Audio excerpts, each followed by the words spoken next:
দেশ, আমাদের বিশ্ব সবকিছু পর্যালোচনা করলে আমরা দেখতে পাই যে আমরা খুব সুন্দর সময় অতিবাহিত করছি না। অত্যন্ত গুরুত্বপূর্ণ এবং খুবই আশঙ্কাজনক সময় আমরা অতিবাহিত করছি। এ সময় একজন মুমিন, একজন মুসলমান, সে অন্যান্য মানুষের মতো জীবনযাপন করতে পারে না। আজকে বাংলাদেশের অবস্থা দেখে, গত কয়েক সপ্তাহ যাবৎ কি প্রচন্ড গরম। যারা মুরব্বীরা আছেন তারা বলে যে এত গরম অতীতে পড়ে নাই, এবং এই গরমটা একটা অসহ্যকর। আগে গরম পড়তো, আমি যখন ছোট ছিলাম তখন তো আমাদের এলাকাতে কারেন্ট ছিল না। তো কারেন্ট না থাকলে তো ফ্যানের কোনো ব্যবস্থাই নেই। তো রাতের বেলা ঘুমানোর সময় তো আর হাত পাখা চালানো যায় না। গরমে ঘেমে যেতাম, কষ্ট হতো, কিন্তু এতটা অসহ্যকর গরম তখন ছিল না। কিন্তু এখন দেখেন গরম পড়তেছে। আবার আমাদের সব জায়গা থেকে আমরা মুসলমানরা দোয়া করতেছি, বাংলাদেশের বিভিন্ন জায়গাতে, আমাদের ঝিনাইদহ সহ সব জায়গাতেই সালাতুল ইস্তিসকা সালাত পড়া হচ্ছে। কান্না করে করে ওলামায়ে কিরাম সহ সাধারণ মুসলিমরা সহ সবাই সালাতে অংশগ্রহণ করছে, কিন্তু কই কোনো পরিবর্তন তো নাই। কেমন যেন মনে হচ্ছে আমাদের দোয়া আল্লাহ কবুল করতেছে না। আমি ছোটবেলায় শুনেছি যে আমাদের ফরিদপুরে, অন্যান্য জায়গাতে এরকম ঘটনা ঘটেছে। বৃষ্টি নামে না, এক সপ্তাহ দুই সপ্তাহ চলে গিয়েছে, তো কোনো একজন মুরব্বী ওলামায়ে কেরাম তিনি এই সালাতুল ইস্তিসকার ডাক দিয়েছেন। শত শত মানুষের সমাগম হয়েছে মাঠের ভিতরে, তারা এই সালাতটি আদায় করতেন। তো সালাত পড়ার সময় বৃষ্টি নেমে যেত। হয়তো মুরব্বী যারা আছেন দুই একজনের সাক্ষীও আছে, সালাত করতেছে তো বৃষ্টি নেমে গেছে, বৃষ্টিতে ভিজে পড়ে বাড়িতে আসা গেছে। কিন্তু কই আমরা নামাজ পড়তেছি, বৃষ্টির তো কোনো আভাসই নেই। আমরা এদিকে সালাত করে যাচ্ছি, দোয়া করে যাচ্ছি, কান্না করতেছি, ওদিক থেকে আবার আল্লাহ বলতেছে যে এই সপ্তাহে বৃষ্টি নামার কোনো পরিবেশই নাই। তার মানে কি আমাদের দোয়া কি আসমান পর্যন্ত কি পৌঁছাইতেছে না? আমাদের দোয়া মনে হয় আল্লাহ রাব্বুল আলামিন পছন্দ করতেছেন না। আমাদের দোয়া আল্লাহর কাছ পর্যন্ত, কবুলিয়াত পর্যন্ত পৌঁছাইতেছে না। তাছাড়া একজন মুমিন মুসলমান যখন দোয়া করবে, আল্লাহ তাআলা তো বলেছেন উজিবু দাওয়াতাদ দাঈ ইযা দান। আমার বান্দা যখন আমাকে ডাক দেয়, আমার কাছে যখন আমার বান্দা দোয়া করে, ফালইস্তাজিবুলি ওয়াল ইউমিনু বি লাআল্লাহুম ইয়ারশুদুন, সাথে সাথেই তো আল্লাহ তাআলা আমাদের ডাকে জবাব দিয়ে থাকে, আমাদের সমস্ত জরুরত আল্লাহ পূরণ করে থাকে। তার মানে আমাদেরকে অন্য জায়গায় একটু খুঁজে দেখতে হবে। শুধু দোয়া করলে আল্লাহ কবুল করবেন না, দোয়া করলে আল্লাহ কবুল করবেন না। বনি ইসরাঈলের একটি ঘটনা হাদিস শরীফের ভিতরে এসেছে। হযরত মূসা আলাইহিস সালাম এই বৃষ্টির জন্যই দোয়া করতেছিলেন। বৃষ্টির জন্য দোয়া করছেন, পক্ষান্তরে হযরত জিবরাইল আলাইহিস সালাম তিনি হাজির হয়ে গেলেন। বললেন, হে আল্লাহর পয়গম্বর মূসা আলাইহিস সালাম, আপনি যে বৃষ্টির জন্য দোয়া করছেন, এইভাবে যদি আপনি নবী হওয়া সত্ত্বেও কিয়ামত পর্যন্ত যদি দোয়া করেন, আপনার এই দোয়া আল্লাহ কবুল করবেন না। একজন নবী দোয়া করছেন, এই নবীর দোয়া কবুল হবে না। হযরত মূসা আলাইহিস সালাম জিজ্ঞাসা করলেন, হে আল্লাহর ফেরেশতা জিবরাইল, কেন আমার দোয়া কবুল হবে না? আল্লাহর পাঠানো ফেরেশতা জিবরাইল আলাইহিস সালাম বললেন, আপনি যে দোয়া করছেন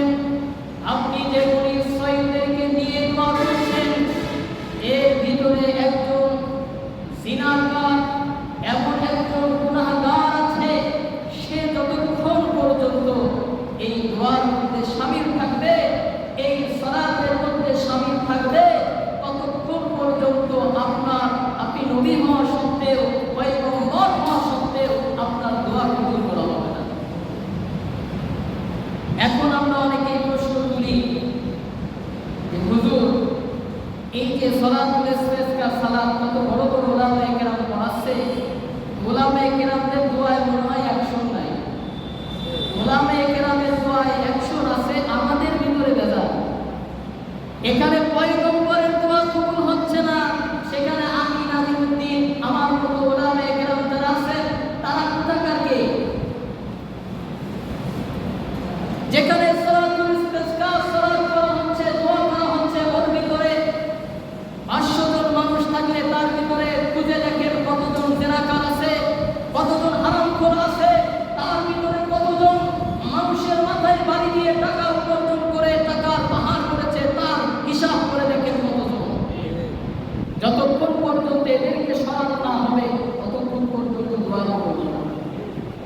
হযরত মুসা আলাইহিস সালাম এলান করলেন, এখানে একজন জিনাকার আছে যার জন্য দোয়া কবুল হচ্ছে না, সে এখান থেকে সরে যাও, আমি তো নবী, অতএব আল্লাহ তাআলা কিন্তু আমাকে ওহী করবেন, আমি তাকে নাম করে সরাই দেওয়ার আগেই সে নিজেই সরে যাও।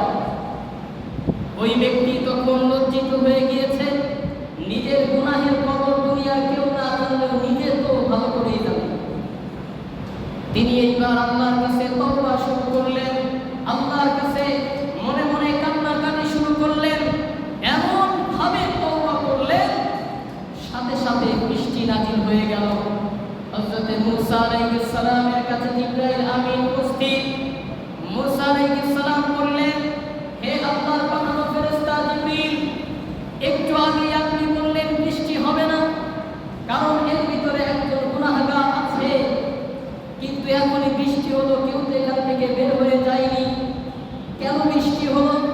জিবরাইল আমিন বলতেছে, হে আল্লাহর পয়গম্বর মুসা আলাইহিস সালাম, এতক্ষণ পর্যন্ত সেই ব্যক্তির জন্যই আল্লাহ বৃষ্টি দেয়নি, আর এখন আল্লাহ তাআলা ওই ব্যক্তির জন্যই বৃষ্টি দিয়েছে। বলি সুবহানাল্লাহ। ওই ব্যক্তির জন্যই বৃষ্টি দেওয়া হয়েছে। তার মানে সে এমন তওবা করেছে, আল্লাহ তাআলা তার তওবাকে কবুল করে নিয়েছে। প্রিয় ভাইরা, আজকে আমাদের জীবনের দিকে যদি তাকাই, সে তো একদিনের জিনাখোর, তার জন্য বৃষ্টি বন্ধ হয়ে গিয়েছে। আজকে আমাদের সমাজের মধ্যে কতজন জিনাকার আছে তার হিসাব করা মুশকিলের ব্যাপার। হারামখোর কতজন আছে মুশকিলের ব্যাপার। সুদখোর, ঘুষখোর, এরপরে চোরা কারবারি, মানুষের হক আত্মসাৎকারী, এরকম গুনাহগারের অভাব আছে। প্রিয় ভাইরা, এজন্য আমরা দোয়া করবো আজকে ইনশাআল্লাহ নামাজের পরে, কিন্তু দোয়া কবুল হবে ততক্ষণ যখন আমরা আল্লাহর কাছে আমাদের গুনাহের জন্য তওবা করব, তখন আল্লাহর পক্ষ থেকে নুসরত আসবে, আল্লাহর পক্ষ থেকে রহমতের বৃষ্টি আসবে। তাহলে এক নাম্বার কথা হলো, আল্লাহ এই যে প্রাকৃতিক যে দুর্যোগগুলো, আল্লাহ তাআলা বলেন, যাহারাল ফাসাদু ফিল বাররি ওয়াল বাহরি বিমা কাসাবাত আইদিন নাস। এই যে যত প্রাকৃতিক দুর্যোগ তোমাদের সামনে আসে, এগুলা তোমাদের নিজেদের দুই হাতের কামাই। কাসাবাত আইদিন নাস, তোমাদের হাতে এগুলা কামাই করে, ওইগুলাই তোমাদের উপরে পতিত হয়। এজন্য আমরা আমাদের গুনাহের জন্য তওবা করব। গুনাহের জন্য তওবা করে আল্লাহর কাছে যদি আমরা চাইতে পারি, ইনশাআল্লাহুল আজিজ, আবহাওয়া অধিদপ্তর যদি বলে 10 দিন পরে বৃষ্টি হবে, এর ভিতরে বৃষ্টি হওয়ার কোনো আশঙ্কা নাই, এই সব কিছু উড়াইয়া আল্লাহ তাআলা বৃষ্টি দিতে পারে কি পারে না? এজন্য আমরা আল্লাহর কাছে তওবা দিব ইনশাআল্লাহ। আল্লাহ চাইলে সব কিছুই সম্ভব। 2 নাম্বার কথা, আমরা মুসলমান, সূরাতুল হুজুরাত 10 নম্বর আয়াতে আল্লাহ তাআলা বলেন, ইন্নামাল মুমিনুনা ইখওয়া, তোমরা মুমিনরা একজন আরেকজনের ভাই। গোটা পৃথিবীর মুসলমানেরা একটা নেশন, গোটা পৃথিবীর মুসলমান, চাই সে বাংলাদেশি হোক, চাই সে ইন্ডিয়ার হোক, চাই সে আমেরিকার হোক, চাই সে ইউরোপের হোক, চাই সে ফিলিস্তিনের হোক, আরবের হোক, সে যে দেশের অধিবাসী হোক না কেন, সমস্ত মুসলিমরা একটি জাতি। প্রিয় ভাইরা, এই মুসলিমরা, আল্লাহ নবী হাদিসের ভিতর বলেছেন, গোটা পৃথিবীর এই মুসলিমরা হচ্ছে একটি দেহের মতো। যেমনি ভাবে দেহের কোনো একটা জায়গা যদি আঘাতপ্রাপ্ত হয় তাহলে শরীরের প্রত্যেকটা অঙ্গ প্রত্যঙ্গ সেই আঘাতের সাথে সমবেদনা জানায়। পা যদি ব্যথাগ্রস্ত হয় তো চোখ দিয়ে পানি পড়ে, চোখ কিন্তু বলে না পা ব্যথা পাইছে তাতে আমার কি, হাত ব্যথা পাইছে আমি কাঁদবো না, পেট ব্যথা হয়েছে আমি কাঁদবো না, না এটা বলে না। সারা শরীর ওই অঙ্গ যেখানে ব্যথিত হয়েছে তার ব্যথায় ব্যথিত হয়ে যায়। আল্লাহর নবী বলেন গোটা পৃথিবীর মুসলমানেরা এইভাবে একটি দেহের মতো পৃথিবীর যে কোনো প্রান্তে একজন মুসলিম যদি আক্রান্ত হয়, একজন মুসলিমের উপরে যদি অত্যাচার করা হয়, জুলুম করা হয়, তো গোটা পৃথিবীর মুসলিম যেন ব্যথিত হয়, তাদের অন্তর যেন তার ভাইয়ের দুঃখে কাঁদে। এটা কিয়ামতের একটি আলামত যে আমরা আজকে আমার মুসলিম ভাই কোনো জায়গায় যদি নির্যাতিত হয়, আমার কেমন যেন মনে হয় আমার উপরে তো হয় নাই, ওইখানে হয়েছে তো ওইখানের মানুষ দেখো আমার কি। আমাদের ফরিদপুরে আমার জন্মস্থান হচ্ছে বোয়ালমারি, ফরিদপুরের বোয়ালমারি। আর আমি আমার বাবা চাকরি করে যেহেতু মধুখালীতে, এজন্য আমরা ছোটবেলায় মধুখালীতেই থেকেছি। আমি যে এলাকাতেই ছোটবেলা থেকে বেড়ে উঠেছি ওই এলাকা একটা জায়গা পঞ্চপল্লী নাম, ওইখানে দুইজন নিরীহ মুসলিমকে পিটিয়ে হত্যা করা হয়েছে। হয়তো আপনারা অনেকেই এই খবর পেয়েছেন। মন্দিরে কিভাবে আগুন লেগেছে কেউ জানে না, এবং প্রশাসনের পক্ষ থেকে যেটা বলা হয়েছে সেটা হলো এই যে দুইজনকে পিটিয়ে হত্যা করা হয়েছে এই আগুনের সাথে এদের কোনো সম্পর্ক নাই, এরা কিছু জানেই না। কিন্তু ওই এলাকা যেহেতু হিন্দু অধ্যুষিত, শুধুমাত্র সন্দেহের বশবর্তী হয়ে দুইজন নিরীহ দুইজন মিস্ত্রি, দুইজন মুসলিমকে তারা পিটিয়েই হত্যা করেছে, দুনিয়া থেকে বিদায় করে দিয়েছে। প্রিয় ভাইরা, এটা কিন্তু আমাদের জন্য একটি অশুভ সংকেত। এরকম ঘটনা প্রায়ই ঘটে। আমাদের বাংলাদেশ এটা মুসলিমদের দেশ, এখানে হিন্দুরা বসবাস করবে, কোনো সমস্যা নাই। কোরআন আমাদেরকে বলে অন্যান্য ধর্মের অবলম্বীরা যাদেরকে প্রভু হিসাবে ডাকে তোমরা তাদেরকে গালি দিও না। আগুন দেওয়া তো অনেক পরের ব্যাপার, তাদেরকে গালি পর্যন্ত দিও না। কেন? কারণ অজ্ঞতা বসে তারা আল্লাহকে গালি দিবে। আমরা সকলকেই আমরা আমাদের ভাই মনে করি। কেন? আমাদের সকলের আল্লাহ হচ্ছে আদম এবং হাওয়া আলাইহিস সালাম। সেই সূত্রে হিন্দুরা আমাদের ভাই, সেই সূত্রে খ্রিস্টান ইহুদি সকলে আমাদের ভাই। প্রথমে তাদের প্রতি আমাদের এই সমবেদনা আছে, তাদের প্রতি এই সম্মান প্রদর্শন আমাদের আছে।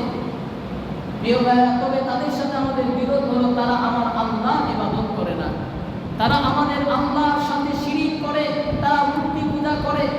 প্রিয় ভাইরা, আমরা তাদের মূর্তি ভাঙবো না, আমরা তাদের মন্দিরে আগুন দেব না, এটাই আমাদের দাবি। এবং মুসলিমরা এটা যারা ইসলাম জানে, কোরআন জানে, হাদিস জানে, এরা কখনোই হিন্দুদের বাড়িতে, হিন্দুদের মন্দিরে কখনোই তারা আগুন দেয় না। এবং যারা ওলামায়ে কেরাম আছেন তারা সবসময় এর বিরোধিতা করে থাকে। কিন্তু যে ঘটনা সেখানে ঘটেছে, আমরা এরপরেও দেখেছি যে প্রশাসনের পক্ষ থেকে সেইভাবে উদ্যোগ গ্রহণ করা হয়নি, বিচারের আওতায় তাদেরকে আনা হয়নি। যদিও আগুন এরা দিত, এরপরেও বাংলাদেশে আইন বলে কিছু আছে না নাই? বাংলাদেশে আইন আছে, সেখানে প্রশাসনের কাছে তারা যাবে, এরপরে সেখান থেকে প্রশাসন ব্যবস্থা গ্রহণ করবে, যারা অপরাধী তাদেরকে বিচারের আওতায় আনবে। বাংলাদেশে তো কেউ নিজের হাতে বিচার তুলে নেওয়ার অধিকার রাখে না। প্রিয় ভাইয়েরা, মুসলিমরা যেখানে আক্রান্ত হোক, এখানে আমাদেরকে জানান দিতে হবে যে মুসলিমদের গায়ে হাত দেওয়ার দুঃসাহস যারা করবে তাদের হাতকে ভেঙে দেওয়ার জন্য, তাদের হাতকে গুড়িয়ে দেওয়ার জন্য মুসলিমরা প্রস্তুত আছে। কথা বলুন ঠিক কিনা? এখানে আমরা নিজের হাতে আমরা বিভিন্ন বিচার তুলে নেব না। যারা ওই দুইজনকে পিটাইছে আমরা তাদেরকে দিয়ে পিটাবো না, আমরা আন্দোলন করবো বিচারের জন্য। কারণ এই দেশে সরকার আছে, এই দেশে আইন আছে, এই দেশে প্রশাসন আছে।